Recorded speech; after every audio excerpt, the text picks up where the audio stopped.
So there we were, gathered in the living room for our weekly family game night, a tradition that had become as sacred as Grandma's secret lasagna recipe.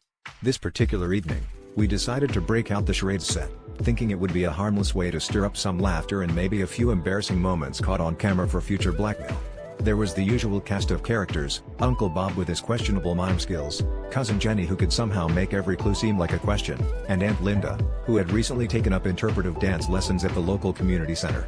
It was Aunt Linda's turn, and she confidently stepped into the circle with a flourish that hinted at something more than just a simple reenactment. Aunt Linda's interpretation of Gone with the Wind involved unexpected twirls and dramatic leaps that seemed to summon a gust of imaginary breezes, leaving us all in awe-stricken silence. However, it was during her grand finale, a move she referred to as the tornado, that things took a strange turn.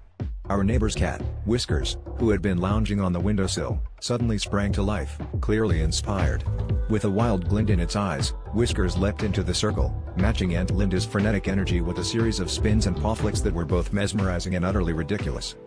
At first, we thought it was just a coincidence, a fluke of feline enthusiasm, but as Aunt Linda continued her elaborate gestures, Whiskers responded with equal vigor, as if the two were locked in a dance-off for the ages.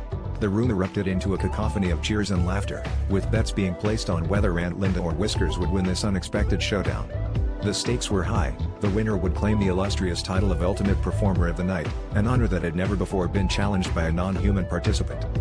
In the end, it was Whiskers who stole the show, executing a flawless backflip that left us all in stunned silence before bursting into applause. As we stood to give the cat a standing ovation, Aunt Linda, ever the gracious competitor, bowed out gracefully, conceding defeat with a wink. "Well," she said, shaking her head in disbelief, "I guess you could say I've been out-catted."